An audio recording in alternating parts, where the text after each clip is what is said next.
I just wanted to cover what was going on with the metric build. I have been busy, and getting a lot of little tedious stuff done. I haven't been making a lot of videos. I've been just trying to get the stuff knocked out on the car. So I figured, and I didn't have a video for tonight, and I've been taking Rachel racing because we're trying to really get Rachel up to speed in the Camaro. So I figured it's Sunday night. I don't have a video, so I better go live, get something out there, let y'all see kind of what's going on. So I figured we could do a little walk around, kind of show you where I'm at, what's going on with the car here. Didn't put anything out on Facebook, so it'll be a slow ramp up of people coming into the video and stuff. So I'm going to kind of stall for a little bit, let a few people get in here, and then we'll get going. And then a lot of people will just jump in later. So anyway, all right, so on the metric build, if you've been following along on our Dirt Race Life metric build that we've been doing, I think I've got 20 episodes specifically on this build right here. And the last one where we had left off, I think I had figured out the nose mount and the fenders mount with those Dominator parts. And then I think I had done that dash, if I'm not badly mistaken. But the decking, yes, the decking, all the stringers and stuff in the dash. So I had to do a ton of painting, all right, because I had went through and I had painted all under the car and painted up as far as I could on the car. And then I had to turn around and do some more welding and some more, figuring things out and stuff. But I want to get that paint on while I could get to everything. Well, I went back and got done painting, and that was a chore, that was a chore. So what paint is this right here? So y'all can see. It is super shiny, it looks great, and it is, let me show you. So, of course, that's sticky. So, like you can see, this is Krylon Farm Implement, is what this is, and I just brush it on. I just got some good synthetic bristle brushes, and I just brush it on. Put thinner in it, put hardener in it. There's that Krylon Farm Implement. They have a hardener for it. It'll make it gloss out and lay down good and everything. Turned out really good. Here, let me get it close. You can see. Because, of course, it doesn't dry as fast. Now, the hardener helps because it makes it catalyze a lot quicker and stuff. But anyway, when you brush it on, you see all kind of brush strokes in it and everything. But if you got the hardener in there, you got it thinned right, you use a good brush, you brush it on, and then it just kind of lays down, and it'll just go glossy and it'll go smooth. This morning it was still sticky. I've left a big shop fan going for the last, I got done painting, I think, yesterday morning. I've just had the door open all night, big fan going in front of it, and it is now, if I pushed real hard, I might be able to take and wrinkle it, but yeah, it's pretty well hard. I got all of the driver's compartment done. As you can see, all the tin work is in. So you can see I've got this up to the deck here where I can use it to support the top deck. Of course, I got a big plate right here supporting this. I'm going to bend this down. Tin work in on the back, all the way around. Went ahead, mounted the coil inside here in the driver's compartment, the MSD box, all that. I'm going to do an episode just on wiring the car. I got two major episodes, I think, coming up. The way I'm going to break it out, I'm going to do a fire suppression system in an episode, and then I'm going to do the wiring in an episode. But yeah, I got all the driver's compartment tin work done. Everything, that's all good to go. And of course, I've already cut that dashboard, got it ready to go in. We're going to put all our wiring in it. That way we can just plug it in and then just wire it up. Went ahead and throw the headers on. Y'all can see. So I had, anyway. So when I built this car, I had a couple of y'all that jumped up and said, those headers will not fit. You can't get those headers in and out. But yeah, they actually, the way they work, the way I worked this out, I've got these two down tubes right here that the motor plate's attached to is like a S bend.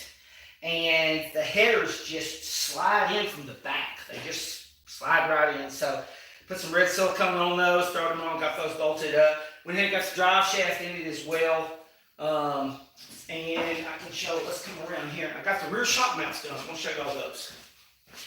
Let me grab the camera right quick, y'all.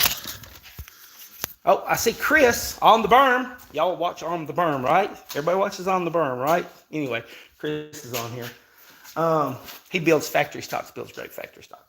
So let me flip y'all around here. Here we go. All right, so you can see my left rear right here. And I put a bit of an extension on it and then the mount. So you can see right here, I'm coming off that 1.5-inch tube. I've got a mount right here.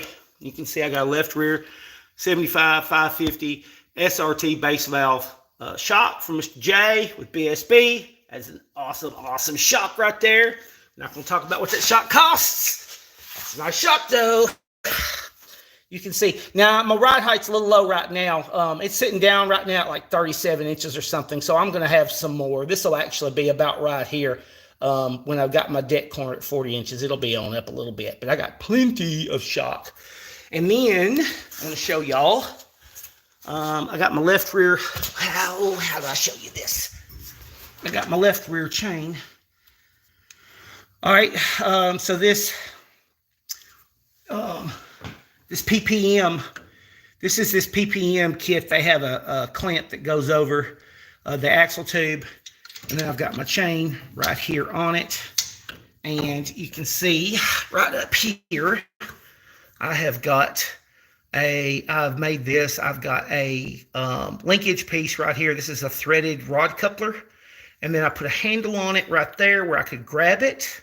That'll make sense just as far as I don't have to have 2 wrenches in here for adjustment. I've got one just kind of built on it already. And there's a stop nut. So I got an adjuster right here. All right, so y'all see that. And this is for that left rear chain. And then here is my isolator.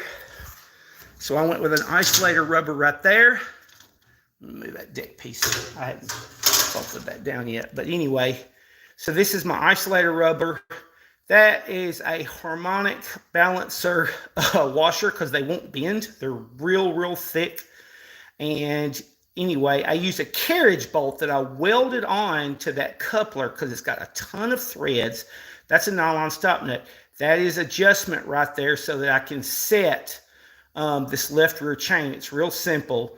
And that piece right there is a leaf spring rubber for a back for your back of your leaf spring that goes through the frame. Because I was looking for a heavy durometer, big thick rubber. That works great right there. But I cut this part in half because I don't want to have I don't want any spring action here. I just want it to isolate the hit itself. And so I didn't want it to have as much movement. So I actually took and cut that rubber in half so that it doesn't get as much spring action on that. So you can see here what that's doing. So like I can take my hand and I can reach in here. I can just reach right through here and grab that handle that I welded on, and then I can take a wrench and throw up here, and I can adjust that stop nut. And then if it's more than, because I got about 1.5 inches of adjustment right here, and then if it's more than that, I can just change my length down there as well. All right, so that's how the left rear works. Let me show you the right rear. Let me move this out of the way. This is where I got my brackets, and then the right rear, I just throw this PPM piece on. That's clamped on. Of course, that's adjustable on the tube. And then that bracket comes out right here. And this is just a stop. And anyway, so I've got a chain right there clamped. And the purpose of this PPM clamp right here with that chain is just to make sure that this spring right here, it does not jump out of this base or anything like that. It's, in other words, like when I run on the track, it shouldn't hit the chain, okay? I shouldn't hit the chain unless I hit a hole or something happens like that. And then you see I've got this BSB, that right rear right there, and that's 40 on the rebound. It's 40 SRT base valve. Nice shot. And then tons of travel there available for it. And then, one other thing I want to point out, this right rear goes straight down. This left rear is angled back towards the rear end just a little bit. That is on purpose. So let's see what else. Of course, we already had the front shocks on it. We covered that. I've got all the brakes done now. I'll show y'all right quick. You can see the rear one right there. There we go. Focus in. There's the rear one cutting out, heading to the rear. Here's the front one coming down. And then I just run the tube around. And the way I did this, Brian sponsored us this Willwood brake cutoff right here. Thank you, Brian. But I put a 3-way right here, just right out, like ran a line all the way up. Put the 3-way right up here on this left front. Put the electric shut off for the right front. So you can see I'm coming off for the right front right there. There's the wire. I'll run that when we wire it, when we do that episode. And then I just took out and went across the back side of the cross member so that wire is protected by the cross member. And it's just coming, just real smooth, simple, couple of holders to hold it coming up right there and around. And then I just riveted those on and did them with the lines. Works great. It's great, great, great. Then you can see the rear one cutting down through there, heading out to the rear, and I put a splitter in the middle, did the same thing. I mentioned this before on these brakes, y'all. So like where this brake line is, this brake line's angle goes with that lower control arm. So like I make sure the lower control arm comes forward, that this brake line is forward. That way, instead of the brake line, as this car goes through suspension, you don't want this brake line to coil up and down like that. That's how you end up pinching one. You want that brake line to go forward. That way it does this. You want it to do that, not that. That runs the brake line. Like this, that lasts forever. Of course, you can see, what else have I done? Strut rods, all down through here, just to make this deck be a little bit beefier. Where that, like, if somebody leans on the side of the car, we don't bend all this down eventually. Doing that. Of course, we got the fuel tank bolted in. Got all the bolts in. This thing's bolted solid all the way around. Throw that piece right there in. And there's another one that goes right across there that bolts in. I just set it out of the way for a minute. You can see this paint turned out really good, y'all. Look at that. Really, really good. Massey Ferguson gray. Really like that, too. Oh, and you can see I put my halo bars in right here. Let's see. Flip this around. Oh, there we go. All right. No jam nuts on the weight jacks. Oh, on the weight jacks. I do have, let me catch up, Robert. Let's see. Brad said no jam nuts on the weight jackers. I've got nuts for all my weight jacks. I might not put them on there. I've got them, and I'm not getting movement on these weight jacks, especially on the front. I think on the back I should put those collar nuts on there. But even if I put them on there, I may take a nut and weld like a handle onto it, where that I'm not fighting with the wrench and stuff trying to get that loose and everything. And I can just take my hand and knock it loose and then run down and then knock it back tight. But I'm not at all getting movement on the weight jacks, especially on these front ones. For one thing, I'm running tethers, I'm running chains on the corners of the car.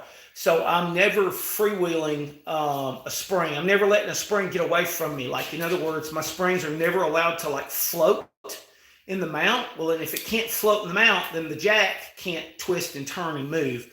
It's kind of like where I'm at with it. But jury's still out. I may put the jam nuts on the back. I'm probably not going to put the jam nuts on the front. I don't get movement. I just don't. Never have.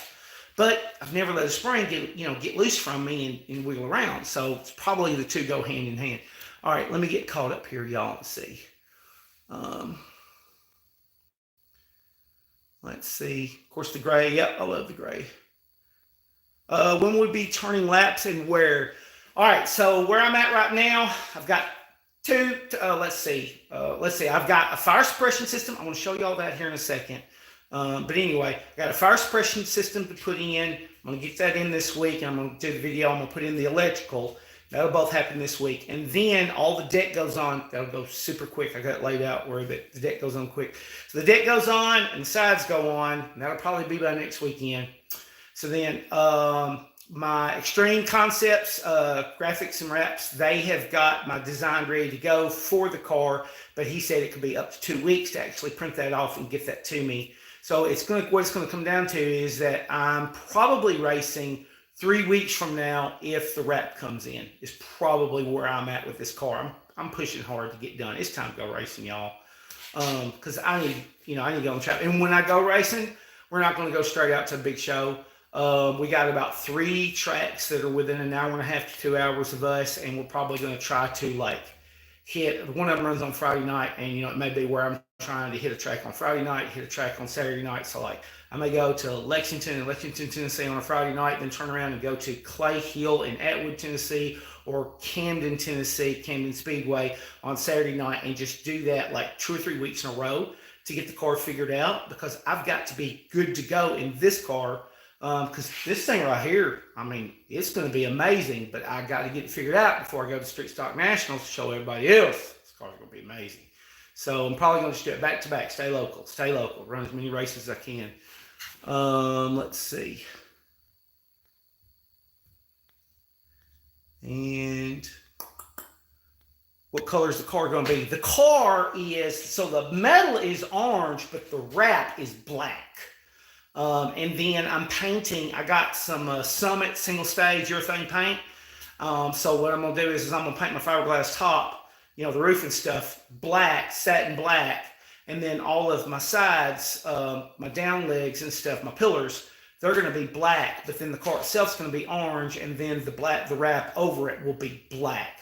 And then the trim around the nose and the trim on the bottoms and everything, that'll be orange. So it's going to be orange and black, but it's going to be somewhat inverted from how Rachel's is. Let's see. Where else? All right, so Roger says, doing a great job. Appreciate that, Roger. Oh, Albert says, I'd have you build my car anytime. Very meticulous and put a lot of thought into what you build. Great job. I'll tell you, Albert, I enjoy the fabrication. I am getting a little burnout on this one.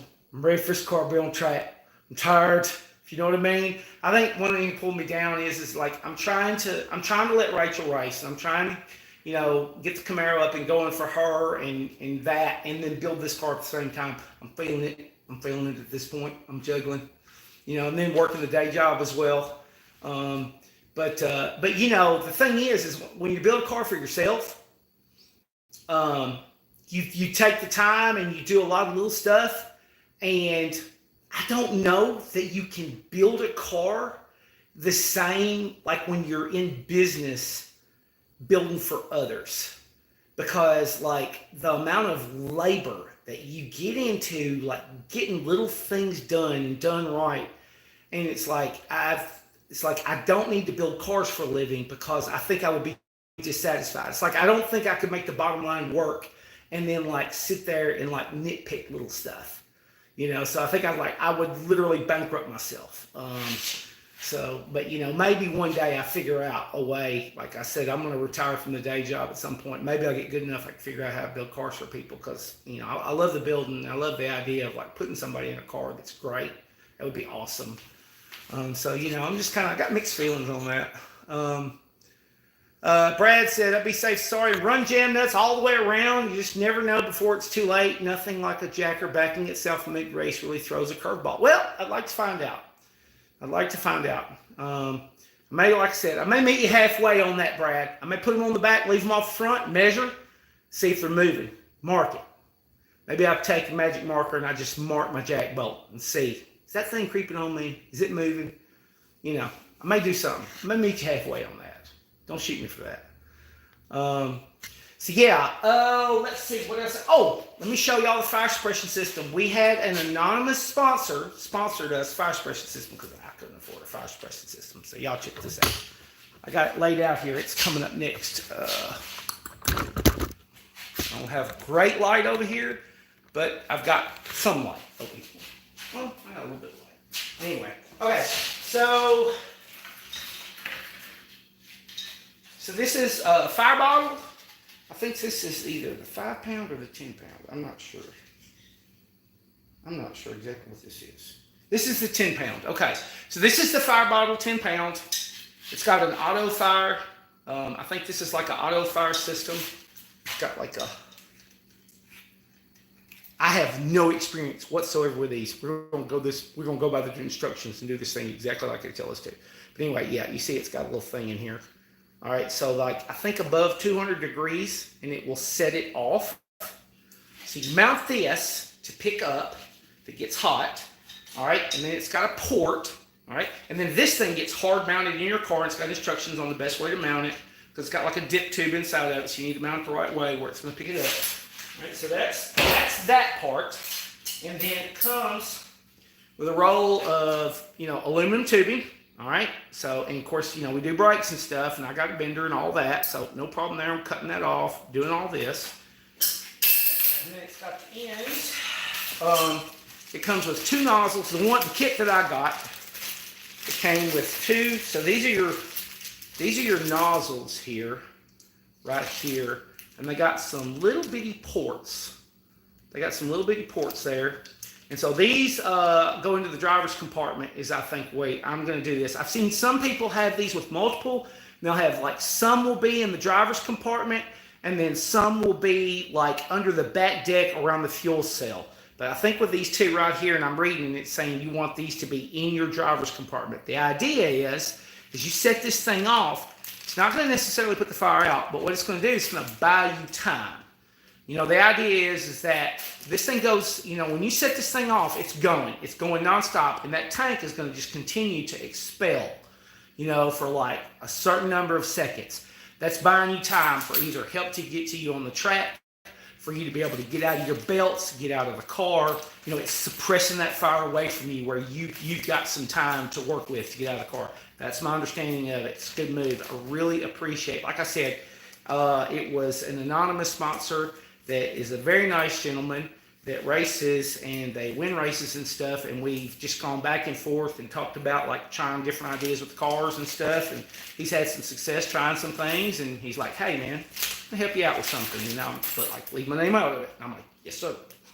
So thank you, I really appreciate it. We're gonna put it on the car. Yeah, and it comes and it's ferrules here, and that's your splitters where you cut that, cut the tubing up and then make your mounts and stuff, little mounts and everything. And then it's got the manual, so you have the auto fire, where it gets too hot, it fires off. Maybe I'll get a little bit here. And then this is the manual, and so you got this in your dash. I think I'm going to put this, I don't think I'm going to put this in the dash, in the fiberglass dash, because once that fiberglass dash, what I'm thinking there is that thing's going to be able to remove it to work on electronics. So I may put this, like, say, on the sidewall. I got to really look at that. But yeah, it comes with this, and it's got...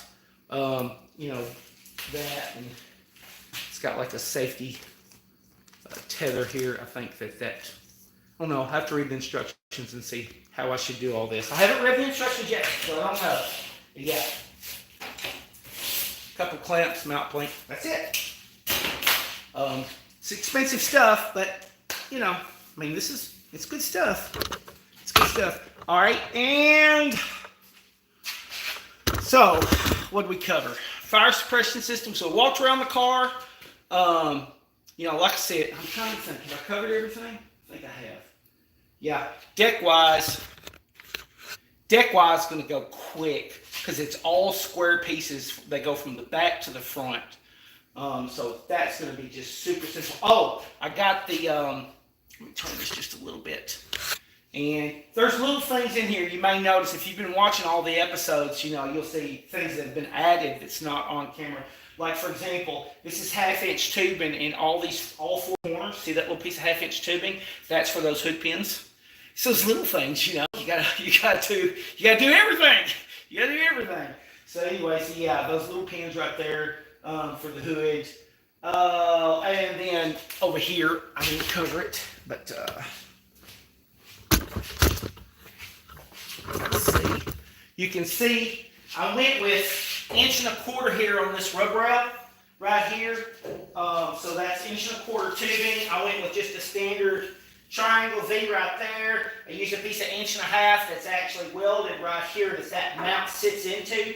That way I can cut this piece off. If this is still good, I can just place it right back into it. This triangle V right here runs at an angle forward. That's because if you run 2 V's that are exactly this way, the whole thing will fold in on you. Fold back or fold forward. So that V runs from this point across and then down to that corner right there. And anyways, I got that on. You can see I got the mounts on for the roof. I got them taken care of. Those are quarter 20 mounts right there. The roof sits down, sits a lot better than my other car. I think I got the dimensions right for the car to look right in stance and everything.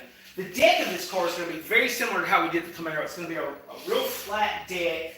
I'm not going to have a drop in and stuff. It's just going to be this flat deck. It's going to have an angle off of this right corner. But I think I got this roof where the angles and the height of it and everything makes sense. I hope so. You never really know until you get the whole thing together. You don't know exactly how it's going to pan out. All right, what else? And any questions? Any questions, y'all? We're not going to stay all night. I got to go to bed. I got to get to work in the morning. I'm just trying to think what else. But yeah, let's see. Fire suppression system, that's an episode. Electrical, that's an episode.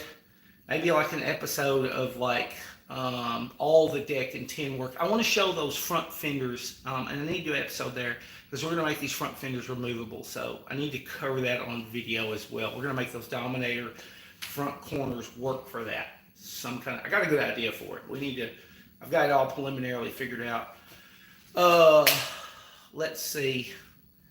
Yeah, I know, Michael. I know. I know it. I've been busy, man. I've been busy.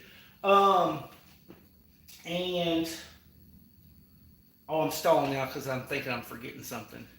So I've got a lot of footage shot with Rachel racing, but I haven't been putting videos out on it because it takes a lot of time to edit and work through video and stuff, and I'm trying to take my time and get in here and work on this shop.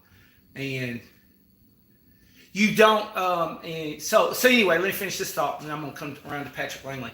But anyway, I've got some video shots. She ran at Lexington, just ran in the back, had a couple of really fast boys there, and she did fine, but, just was flat out outclassed by a couple of guys that was running that race. Then she turned around, I took her to Clay Hill, and she ran. And she really struggled in the heat race, but in the feature started really hitting her numbers, doing right. Moved up once or twice, got caught up in a wreck, and they put everybody in the rear, and that kind of just kept her in the rear the rest of the race. But she's doing fine. But I'm thinking what I'm going to do there. We're going to turn around, and like next Saturday, I'm taking her back to Clay Hill again. I'm saving all this footage and everything, and I think what we'll do is we'll probably just kind of like run through it and just say, hey, this is Rachel and the Camaro learning this spring, and we'll just do some clips and highlights and stuff, and maybe a review of some of the video there with me and her is what I'm thinking how that's going to work out. I think that would work best. I don't think, and I don't know that it makes a good episode when we have 25 or 30 minutes of just like a Saturday night, and she's a rookie, she's just getting experience. She's running in the back half of the pack and learning how to drive the car and just get better. After a while, you're just like looking at laps. So try to do something with that, make it good, good to watch. Let's see, where am I at? Patrick says, do we need a fire system to run the Street Stock Nationals? No. The fire system was just sponsored. It's that next level, of safety and stuff. And I was able to get somebody to help me to sponsor it. And so we're putting it on. I've never run one before. But we're learning, and it's just a margin of safety to buy some time to get out of a car in that rare event that happens. I am buying a Simpson. I'm getting away from the next gen. I can't remember next. Anyway, it says I can't remember the exact helmet restraints that I had, but I'm going to that Simpson hybrid. They got a Simpson hybrid that I can fit into. I can fit into the largest size now. So I'm going to try to get that bought before I go racing and everything. I'm going to switch over and start wearing that. I put Rachel in one, and she's learned how to clip it up by herself and stuff in the car. I think I'll be able to do it too. So I am going to switch to that. Oh, let's see.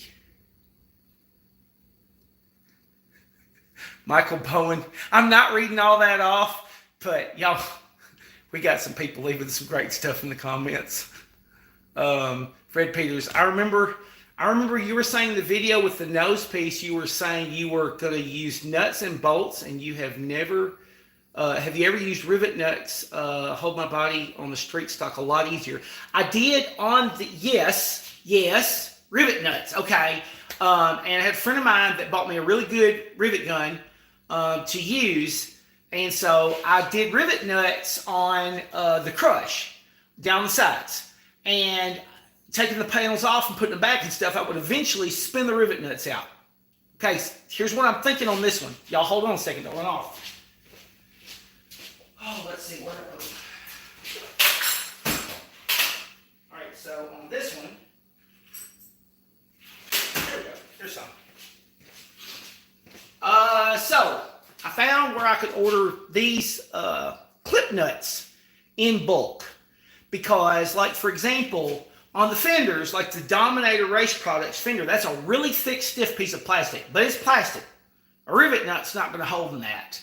And, like, I want to be, like, slide under in, like, that corner of where that fender goes into that nose. You know, I wanted to be able, you know, to put a bolt through that, down on that corner. And so I'm trying these. And here's what I'm thinking on the body, like, down the panel side. See, we stalled long enough, we came up with something else, didn't we? Anyway, so like my body down through here, like, so for example, I think what I'm going to do is I'm going to take and cut a slot where I can like slide that in, where that bolt goes through there. And then like down through here, I think I'm going to see if I can like make a slot in the bottom. And these clips, I can just clip them in where that they're actually sticking out on the back of this 3/4 inch tube.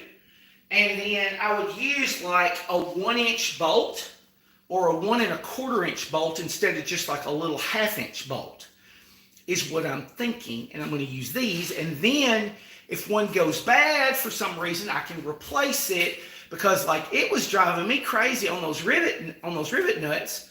I would break one loose, you know, it would be in there behind the body, and I couldn't get to it. I'm trying to get in there with some channel locks or something, grab the back of it so I can get loose from it. You know, and then I got to drill it out and then put a nut on the back of it. So I really fought with them. I still got some. We may use them in some places. But anyway, but I'm going to try. I got like a bag of like 50 of them bad boys right there. So this is what we're going to try. We might go down in flames. But if we do, I'll show it. Don't worry. Let's see what else we got. Yeah, definitely. Yeah, Aaron, I do. K. Romulus said, let's see, some more crazy.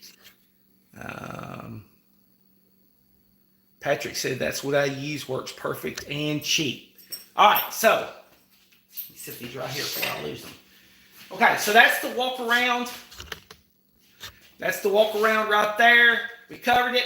I think I've covered what all has been going on and stuff, and kind of what's coming up next.